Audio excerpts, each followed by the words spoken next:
Welcome to Money Chats and Mishaps, a podcast by Fam Brokers hosted by Renae Long, the director and founder of Fam Brokers. Thank you very much for coming into Money Chats and Mishaps. So Dan, we'll get straight into it today. So tell me about your business so everybody out there can know who you are and what you do. So today we're just going to have a bit of a fun chat about everything in the property market, first-time buyers changes, share a couple of stories and just have a general chat. Okay. No stress. Good. Stress? No. Yeah, no stress. Who's stressed? Yeah. Where's those Xanax? Yeah. Don't do that at home. So, my business. I'm a buyer's agent and I started the brand UrbanBuyer probably about 5 years ago now. Yeah. I've been in property, involved in property for over 20 years. Yeah. Probably longer than that, but then I'll have to lie about my age. So, What, did you get in it when you were 21? Yeah, exactly. Yeah, Exactly. And so I originally kicked off the brand in Townsville of all places. Oh, wow. Okay. And, Are you from Townsville? No, I'm from Sydney. Oh, okay. But anyway, whereabouts? I used to live at Kellyville, Castle Hill. Stop it. Yeah. I built a house in Kellyville. Did you? Oh, I did. And I went to school in Castle Hill. Oh, wow. So I grew up. So I started school at Hornsby. Yep. And then went to Castle. There you go. Hey, we're Mate. nearly And related. then, I know. Well, there's a lot of people in Sydney. I even worked on the North Shore and, moved up and down. So I've lived in Sydney a couple of times and lived in Queensland a couple of times. Yeah. Fantastic. There you go. Yeah, so I ended up, I lived in Townsville. I moved from Sydney to Townsville. Didn't even know where Townsville was. At that point in time, I was running a commercial building company in Sydney and a property development company. Okay. So we bought some pretty major projects up there, or sites. Nice. So that's how I ended up there. But that's a whole nother story. But anyway, so I brought it down. I established on the Gold Coast and Brisbane in about 2000. Oh no, where was it? Probably 21-ish. Yeah. 22. Yeah, 22 it would have been. So what made you go into buyer's agent from being in property? Well, sort of the next step across. Yeah, well, I'd done all other aspects of property. So from, understanding the build process and being able to build a thing, even prior to that, site acquisitions as a developer, getting development approvals Council approvals and things like that at the moment are just horrendous. It doesn't matter what council in Australia you talk to somebody in. We could do a whole podcast on that. We really could. I've got a development site. One of our development sites is pre-DA now. Yeah. And the hoops they're making us jump through is ridiculous. And the length of time. Yeah. Like it was 3 to 6 months, now it's 6 to 12. Oh, it's just crazy. And the ironic thing is that, there's this need for affordable housing and the government's like, what can we do? It's like, well, have a look in your own backyard. Yeah. Like, have a look at local federal, government. State and local. Yeah, I get it. Yeah, and it's like the left hand talking to the right hand, talking to the left foot, right? And they're all speaking different languages. But there really needs to be something. Because it's just ridiculous. And a lot of the time we're talking about individuals that have a subjective view. Yeah. It depends what time they got out of bed or how they got out of bed and, whether or not they want to approve this or not. There's so many regulations and things that have changed. Yeah. And every time something you get comfortable with, something else has changed. So then you've got to do something else. Same as the disclaimers, the disclosures statements with the contracts at the moment. I mean, everything changes. Once you get used to something, it gets changed. We're first-time buyers. I mean, it was like ding, ding, ding, ding, ding. Everybody come to lunch. Oh, absolutely. And it's been crazy. Didn't we notice it? But I'll just wrap up getting to how I ended up being a buyer's agent. So from the development side of things, GFC happened, taught me a valuable lesson. My business partner moved back to Sydney. I decided to stay in Townsville and kick pebbles for a little while by myself and feel sorry for myself. Yeah. Tried to set up another building company. Didn't work out with my partner, who was my architect at the time, and then got into, I consulted to a private equity fund based out of Melbourne as a development manager. So I looked after sites from Townsville, Whitsundays down to Sydney. So they essentially were, second tier lenders. So they'd come in a second mortgage, they'd buy out the principal debt and then try and recoup their funds. So they'd send me in and say, Daniel, get us our money back. So, Fair enough. so I'd fair go in enough. there and either complete the project or, with the big one we did in Sydney, I redesigned it, got extra densities out of it, rezoned it. Okay, that's good. And I actually did myself out of a job because I was meant to project manage the completion of the development. But they said, well, you've just handed us something that's valuable and we can sell it now. So, anyway, look, it was the right thing by the client. So. Yeah. Well, that's true. That's true. Yeah, and then had a property aggregation business after that. So Okay. similar activity to buyer's agency, but dealing Yeah. with brand new stuff. So I had Yeah. relationships with builders and developers around the country. And my clients were, in fact, property investment advisors, accountants, financial planners, and their clients that wanted to buy investment property, they'd sort of come to us. Okay. Or the professional would come to us and say, hey, I've got a client. They've got, but back then you could buy a townhouse in Brisbane for like 650,000, and they say that's their budget. What have you got? Yeah. I'd go into go into our network, find 3 properties that suit. Go, here you go. They do all the numbers and go, yeah, we want that one. So, And a lot of that stuff's off market. So, like, as a mortgage broker, you deal with marketers, buyers agents, developers, real estate agents, commercial acquisition company, all different types. Equity funds, all different types. And they'll say, we've got this, and this, and these are the clients. And the off-market stuff can be great. yeah, absolutely, and it can be. And look, it's still around. I find in hot markets it tends to tighten up a little bit. Twofold. One, the sellers know they're going to get more if they get on the market, and the agents know they're going to get more generally if they go to market. So, So anyway, I'm going to finish my story because I'm sure people want to know why I became a buyer's agent. That is why. Stop bloody interrupting me, right? Mate, it's so rude. It's hard to get good guests. So right? I actually had a bit of a break from property altogether. I just needed a break. do? I actually worked for a digital marketing company for a while. Oh, really? Yeah. So I thought these guys are going to teach me, because I'd never done direct sales, and I felt that might be one of my weak sort of spots. Anyway, these guys were great. They trained me up and I'd basically go out and meet with businesses, just do an assessment of what they got, and then put together a bit of a strategy, like from websites to social media, paid ads, all that sort of stuff. Yeah. And then I kind of thought to myself, you know what? My calling was to be in development.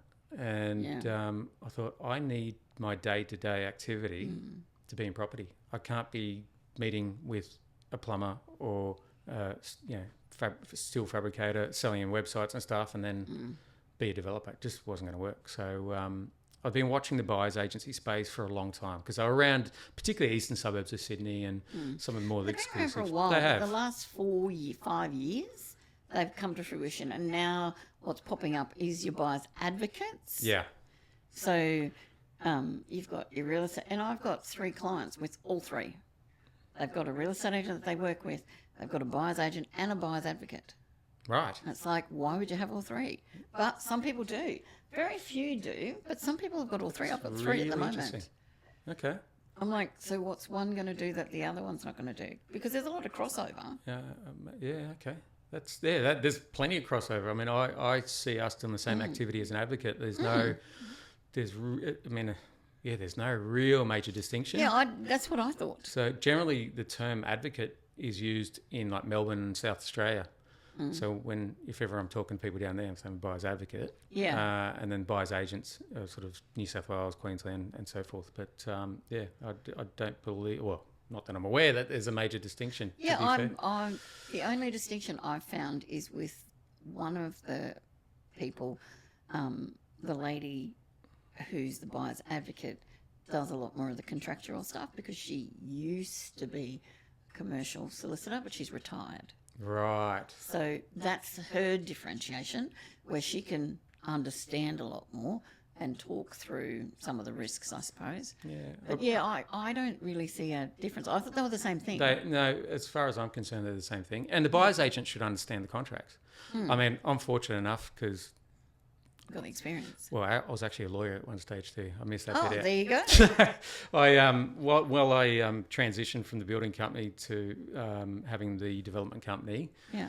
I finished my building degree, and then I had a year off, and I just got a bit itchy. I felt like studying again, and I was chatting to my mentor, And I said, you know what? I'm thinking about maybe going back doing engineering, because prior to building, I did sort of 2 years of physics degree. So I'd done all the maths and physics for engineering. Yeah.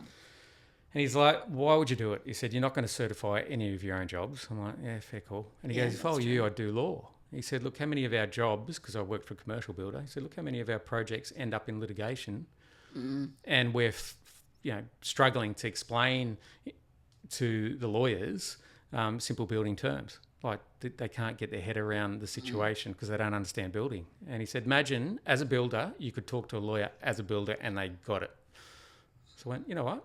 Cool. So I enrolled, started doing my law degree, and then the property development company took off, and I'm like, what am I going to do here? And I thought, no, I'll finish it. So if the world turns to shit, you've got something I can fall back on. And Yeah. the world did turn to shit, but I never fell back on it. I did do my articles. I got admitted into the Supreme Court of New South Wales as a lawyer, so I'm on the roll there.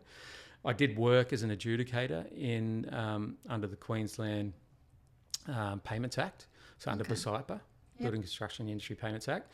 And I sort of got a bit bored with that. Hey, you've just done everything. Yeah, I know. I wasn't going to bring it up. I'll just take it's like, what the hell is this guy? He's full of shit.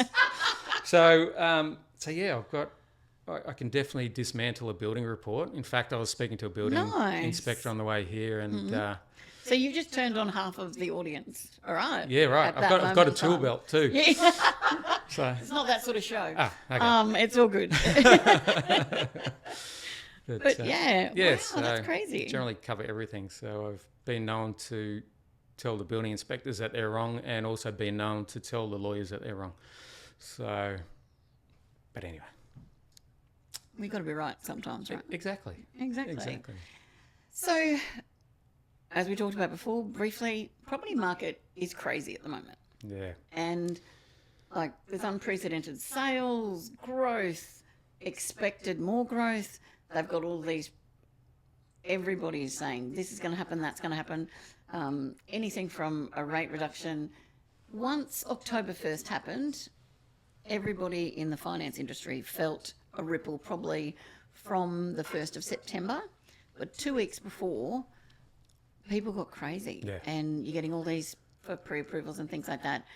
What have you found that's different from 12, 18 months ago to now? And do you think the first homeowner scheme, the first homeowners grants, all the changes in what's being provided by the government has made a difference? It's certainly made a difference to the activity, as you've already stated. And I feel that there's a bit more of urgency now as opposed to 12, 18 months ago. I mean, there's always been that, but it's almost There's a like lot more urgency though. there's a lot more urgency. Sorry. I speak Dan. It's all good. It's all good. But yeah, I mean, it's crazy. Like you said, in the last 2 weeks. So I went to an open, and I'm finding sub $1 million insane. Yes. So I went to an open, and it wasn't for a first home buyer, it was for an investor, and it was sub $1 million. And there was 60 groups through, and we're talking Logan City Council area, 60 groups. And the offers that they're getting in is ridiculous. Crazy. Like, they're just ridiculous. Like, people say to me, I can't afford a buyer's agent. And then I see the same people making offers. This is a true story. There was one that was submit all offers. Now, I valued the property, and I've got my own ways of valuing it. So not just through comparative sales, like there's other ways that other methods that I use. And I was really generous because I knew if we have to put in a strong offer if we want to have a crack at this. Yeah. I arrived at 915,000.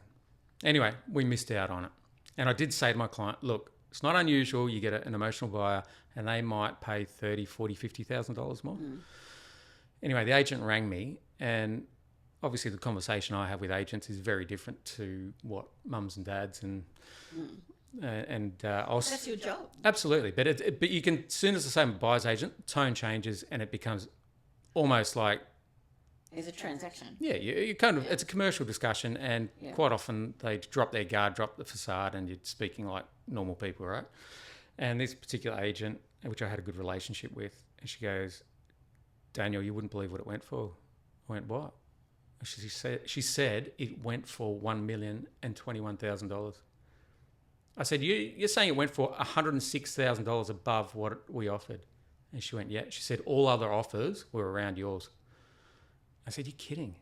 She goes, I know. We couldn't believe it. So... But I'm getting that every week where people are going in and they're so frantic to buy something. With a buyer's agent, you've got you're a subject matter expert. You've been in the industry. You know what you're overpaying. I'm seeing people overpay for properties, but they don't care because there's that frenetic power surge. It's like a shark feeding frenzy. But that's only probably 5%. The other 95% are trying to get into the market and not go to where the 5%ers or the 1%ers are. Exactly. But what you're finding too is that they're in the market that long that they're just frustrated. They see that, they're trailing the market and they're like, I'm never going to get anything, I'm never going to get anything. And then a lot of them just go, stuff it. I'm going to pay overs. Go for it, yeah. And, what's that do to affordability? Because I found the last 6 months where those unusual properties that had something weird like an outside staircase or, a turret at the back or something that's unusual, pointed kitchens in a triangle shape or, those things that have unique in their frame, right? Yep. So a lot of those have been going down and they're staying on the market longer. But all the new ones and I had a client once who would go to deceased estates garage sales and offer a coffee and then go down the road and he'd bring back like Zarafas or someone, give everybody a coffee and say, look, it's really hard. I lost my mum a couple of years ago. He got 6 properties for like hundreds of thousands under. I mean, it was a great strategy and I hope he was very, very nice. How did his mum feel about it? Well, his mum was dead. Oh, she actually was? She actually was I just thought it was a story. No. Oh, okay, cool. But that's what he used, his story. Right. I had a staff member once who told me 3 times his mother died over 2 years and he needed the weekend off to go fly back to New Zealand. I said, she died last year. I said, shit, she came back. And he goes, wasn't what? Easter, was it? Well, no. Okay. It wasn't Easter, but I like the pun. But like all of these, I mean, these are real stories. This guy got 6 properties, made a mozza, but because he wanted to get in the market. And he had a couple of kids, and his thing was, every child of mine is going to have a house. And, dad's alone, he's going to have a property. So he got that and more. But he used to go to deceased estates. And I'm not saying go to deceased estates and do this, but that was his strategy because he couldn't find places but the unusual ones at the moment they're still selling, but they're selling for premium prices. Yeah. And the good ones are just, and breakups. I've got 5 divorcees working on, and some of them I've got both sides. So it's like, I feel like I'm mum and dad because they're saying, oh, you're not helping such and such before me, are you? No, because they're all good. Yes, they're all good, but we've got to do X, Y, Z. Yeah. But then they're trying to go find houses, and they can't find a house. So I'm like, do you have a buyer's agent? Have you gone to someone? Here's some details, rah, rah, rah. Sometimes I'll do an intro to say, you will need to contact this person. Yeah. Because I think it's really important that people get help because I'm seeing a lot of people overpaying for a property. Yeah. And they are at that frustrated mark. If you are frustrated, and I can't emphasize it enough, if you're at that point where I'm going to accept anything, just remember, if it was realestate.tinder, you would be swiping, I don't know, right or left or whatever the one for the yes is. Okay? Come on, don't pretend. No, I'm kidding. Right or left? I don't know. Anyway, it's whichever way you're supposed to swipe, right? But it's just insane because there's so much fever pitch. It is the shark analogy. Yeah. It's like a feeding frenzy of the water. And people are going to auction and paying out. I do an I Hate Wednesdays. So my Wednesdays are filled with people that phone me up and go, the contract's coming in. And I said, what do you mean? So they don't have a pre-approval. They haven't even come to me for borrowing capacity. I don't mind if somebody doesn't have a pre-approval. I can get you the loan 99.9% of the time. And depending on your situation, there's always a solution, usually. Yeah. Right? Usually a solution. But they go and overpay at an auction because they're in a frenzy and they become self-employed the next day. The week before. So their whole situation's changed. Yeah. Or they just had twins. Or something and something and something. I hate Wednesdays. Wednesdays I will have 3 to 4 auctions come in every week without fail. Here's the contract. Go grab me the loan. Yeah, wow. Yay. Like you're good. And but they transferred, mate. I'm not God. yeah, I was going to say I'd love to be. miracles cost extra. Yeah, exactly. Yeah. Exactly. Yeah. You know, I'm Catholic, but, please help me with this one. Yeah, absolutely. But it's just crazy because you say to them, what do you mean? You've signed an unconditional contract. Oh, and I've transferred the $150,000. I went to the Commonwealth Bank Monday, did a telegraphic transfer into the trust. I'm like, you did what? And that's all our money, or $200,000 or $250,000. That's all our money. Let's get this loan. You got me the loan 5 years ago. Yep, that's fantastic. Anything changed? Oh, we've had 3 kids. We've got all this other debt. We've just sold the house. Okay, did you pay anything off? Oh, yeah, we paid this off but kept this. We've still got this, this and this, but can you get me? And you're like, things have changed. Yeah. Talk to someone first. Absolutely. Talk to your buyer's agent, your broker. What would you suggest to those people? Yeah, definitely speak to the professionals and the people that know. And I mean, they're going to stop you making stupid mistakes. Like the way we save people money is first and foremost stopping them from doing things like that. That's going to cost them money. So so avoid the pitfalls. And often we will actually pick something up below market value. I mean, obviously. Then you get things off market. Yeah, exactly. I mean, obviously, if there's a multiple sort of buyer situation, then, we've got to go in strong, but we will prevent the buyer from overpaying for it. Yeah. Some And insist on going above. 100, and what was it before? 112,000? 106,000, just on that one. 106,000. That's a lot of money, guys. That is your 5% deposit. Absolutely. And I often ask prospective clients as well. It's like, if you own a house and you're to sell the house, are you going to do it on your own or are you going to get a sales agent? And they go, oh no, we'll get an agent. Right. So why wouldn't you get one when you buy a place? Exactly. And people are buying their house and thinks that they can just move in. So I would have 15 people that check in monthly. Yeah. Because 12 months ago when it started to go up, they sold their property. They then took 6 months off work and travelled. They've come back. They're in not the Ritz or living in a caravan park in where they usually wouldn't live. Yeah.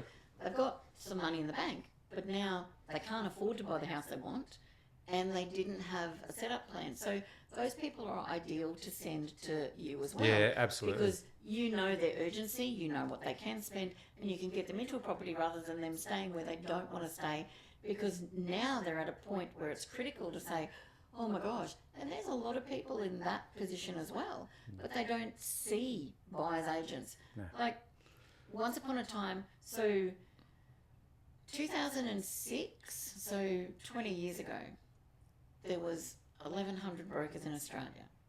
Now there's 46,000 brokers in Australia. Wow. And we are all so busy.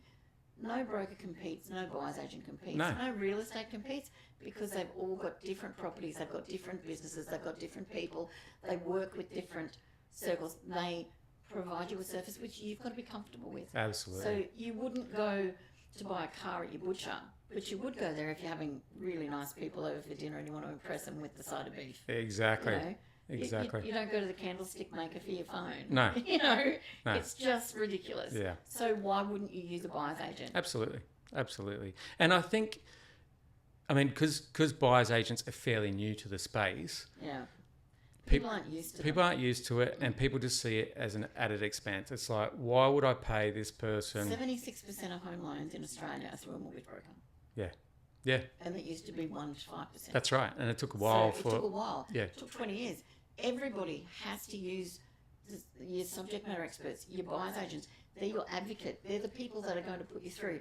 So, and I'll often get a better deal for somebody who's gone to a buyer's agent, and the client will, and usually they'll come in valued. Yeah. If you need a valuation or you need LMI and that sort of thing, buying over market will cost you money. Yeah. Because what people don't understand is it's based on the valuation of the property. And if the property doesn't value in at contract price, usually they do at this point in time. Yeah. But there's a lot of times when they don't. Absolutely. And then they've got to find the money. Absolutely. And there's also, I mean, aside from the hard cost, there's an opportunity cost as well. Yeah. So yes, opportunity costs. I love that. right. So I mean, if someone's, and they should be employed if they're buying a property. Yeah. So they're at work all day, right? Yeah. Like, who's got time to be really looking at all, like at every opportunity? And then, you know, some people have to down tools to then go and do an inspection or whatever. 60,000 people in Australia a minute, I was told the other day. Check out realestate.com. Wow. That's Isn't that a good crazy. business? Isn't that a wonderful business? Wow. Wouldn't you like to advertise on Yeah, there? exactly. Exactly. So Tell me a funny story. So, but it ended up good, or a story that somebody can learn from. I was going to say, you won't learn from this. Or they might. Oh, funny might story. Be really bad. Jeez. So I've had clients that have gone in a frenzy and turned up at a block of land up in a good area where a con man has set up a demountable, Yep. and he was getting $50,000 transferred into his account, and he didn't own the property, and he had 2 hours, champagne, canapes, put people on, got 50 couples there, were taking money, and the clients phoned me and said, we couldn't find land, we finally got land, yada yada. Because I got clients all over Australia and overseas. And I said to them, what do you mean? I said, I don't know about any development there. I said, that must be new, because I pretty much know most of the developments, even across Australia, and you'll Google it and do your research and stuff. You'll look at, you know, what the DAs and things like that. They said, such and such. And I said, I've never heard of him. I said, do not give him any money. They said, why not? Do not give him any money. They phoned him on the Monday, and I contacted a solicitor friend of mine, and I went, these guys were going to do this. I said, it sounds dodgy to me. She said, she did searches for the property. Because I said to her, can you do a search? She did a search on the property that they were supposedly going to buy. They phoned the guy Monday and said, it's not in your name. He said, click, and never answered their call, blocked them. Wow. But he had, so obviously the police got involved, but they willfully gave him the money. They transferred it. Wow. There was no duress. There was no, he'll get in trouble because it's con man and he stole money. Yep. But he was getting $50,000 per person to hold a block of land that didn't exist. Jeez. So very rarely does that happen. Yeah. But when it does. But it can happen, right? Exactly. A buyer's agent, you don't have that issue with. No. Actually, I've got a story, and it would probably suit people that are building. Right, they bought a block of land and they're building. So this was quite a while ago. So what had happened was the builder actually built the house on the neighbour's block. No. Yes. How? No idea. So obviously, I mean, lots are generally pegged out and everything else. It's a new estate, and no one picked it up. Like, yeah, because you've got to have building inspections and things like Right. that, so no one picked it up. no. Oh, And no. you what would happened? think that the people that, like the owners, would have thought, oh, hang on, isn't that our block? But somehow they didn't. They were just a bit green. Wow. And So how did they find that out? And at what stage? yeah, it was pretty much at completion. I think they went to get occupation certificate and stuff, and then they had a look at the titles and whatever else, and it was on the wrong block. Wow. So I had a bank lender tell me that people had brought the crane in to demolish this house, but it went to the wrong house. oh no. They were wrecking balling it. And I was like, you got to stop. It's the house next door. And they didn't have formal approval yet. Oh, They had to put the no. thing in. And they said, yeah, you can remove things off it as long as you're going to go ahead. They said, yeah. But yeah, the guys that, they went to like 56 instead of 58. And they were knocking down the wrong Wow. house. Things happen, hey? Yeah, exactly. Like they do. So it's better to be prepared than not. And things like that probably wouldn't happen with you. No. Because you would take them out, this is your block. Yeah, absolutely. How come the slab's there Yeah. and not here? Yeah, how about we Wow. put it over here, guys? So what happened to that house? Yeah, look, I don't know what the final outcome was, but and I don't know who was liable. So Yeah. I wasn't that connected to it. So I'd heard that story sort of secondhand. Heavily But, discounted house and land package. yeah, exactly. So the neighbours are either really happy Yeah, exactly. or really disappointed. But I dare say that someone would have had to have copped the brunt for that and the Yeah. cost. So, wow, that's I'd insane. say there'll be a few people that would be lined up for that one, not just one. Wow. So if you could give somebody 3 tips, what would it be? 3 tips for buying a house or property? For buying a house or using a buyer's agent? Yep. Okay. First and foremost, like brokers, no 2 buyer's agents are the same. Yeah. And time again, I get prospective clients.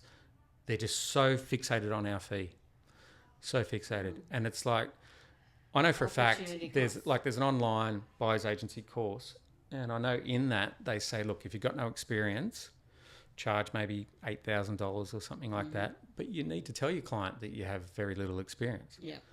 So, we come in with our fee and they're like, oh, but, Joe Bloggs is doing it for 8. And I'm saying, well, you're welcome to go use him, but what's it going to cost you in the end? Yeah. And what's their experience? So tip number 1, find out what their experience is. Yeah.